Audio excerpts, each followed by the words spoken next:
2024 लोकसभा चुनाव का मतदान जो है वो संपन्न हो चुका है और कल जो है वो नतीजे सामने आने वाले हैं। हमारे साथ आरजेडी के प्रदेश अध्यक्ष हैं जगदानंद सिंह, काफी अनुभवी नेता भी हैं। सर, कल की तस्वीरें, एग्जिट पोल जो है वो बता रहा है कि एनडीए की सरकार बन रही है, कि बहुमत जो है वो एनडीए को मिल रहा है। इंडिया गठबंधन को कुछ खास जो कह सकते हैं कि आसार जो नजर आ रहे थे वो नहीं नजर आ रहे। देखिए, एक खतरनाक डिजाइन इस देश के अरबपतियों और खरबपतियों का है। वो प्रधानमंत्री की कुर्सी पर किसी अपने नौकर को बैठे हुए देखना चाहते हैं और भारत की जनता इस बार अपने लिए प्रधानमंत्री की तलाश कर रही है, इसलिए वो काम कर रहे हैं। इस देश के खरबपति अरबपति और आम जन बिल्कुल इस बार तत्पर है कि हम अपनी सरकार बनाएंगे, किसी अडानी और अंबानी की सरकार नहीं चलने देंगे। लेकिन ये माध्यम तो प्रचार का है उसके साथ और उसी माध्यम का दुरुपयोग कर रहे हैं ये लोग। सर, सवाल ये भी नजर आता है क्योंकि आरजेडी से आपके जो बेटे हैं सुधाकर सिंह, वो भी बक्सर से उम्मीदवार है और कई उम्मीदवार इस बार नजर आ रहे हैं। लेकिन जो अनुमान लगाया जा रहा है वो कहा जा रहा है 4 से 5 सीटें जो हैं वो महागठबंधन को मिल सकती है। इस अनुमान को कैसे देखते हैं? मैं बार बार कह रहा हूँ कि इस बार अडानी अंबानी के नौकरशाह इस देश के प्रधानमंत्री के जो पोषित लोग हैं उनके प्रचार में कोई दम नहीं है।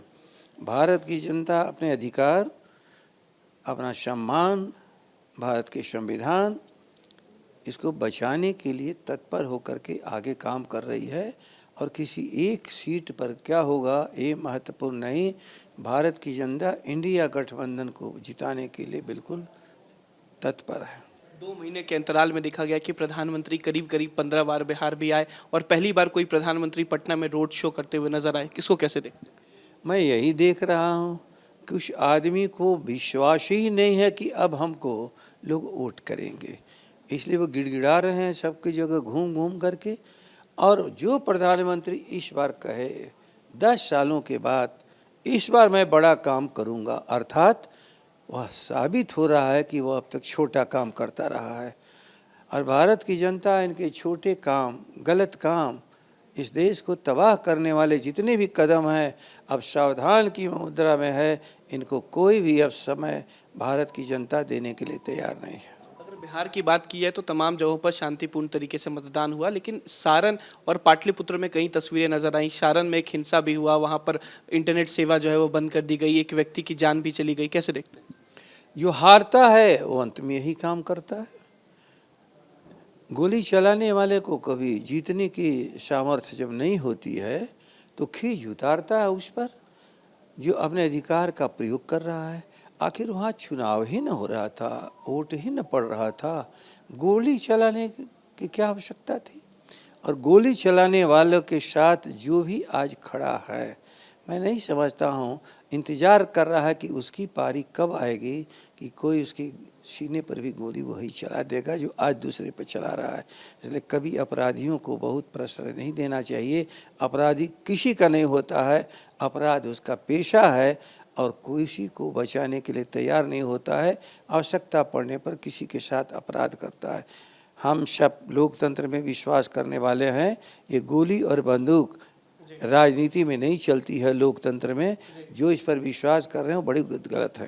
एक आखिरी सवाल है कि नीतीश कुमार जो है वो दिल्ली गए हुए हैं, प्रधानमंत्री से मुलाकात कर रहे हैं, साथ ही साथ गृह मंत्री अमित शाह से भी मुलाकात कर रहे हैं। किस तरीके से देखते हैं चुनाव परिणाम आने से पहले इस मुलाकात को? मैं यही मानता हूँ कि 2, 3, 4 शून्य को एक जगह जोड़ो तो नतीजा शून्य ही होता है। अब वो भी ख़त्म, ये भी ख़त्म, तो 2 ख़त्म लोग के मेल मिलाप का आकर्षण उनके लिए हो सकता है, देश के लिए और बिहार के लिए नहीं है। अपने लोग मिलते रहेंगे, षड्यंत्र की बात कुछ करते होंगे। 12 बजे दिन तक जीतते हुए राष्ट्रीय जनता दल को 2020 के चुनाव में किस तरह से हराया गया, कुछ उसी तरह से उपाय करने के चक्कर में लोग पड़े होंगे।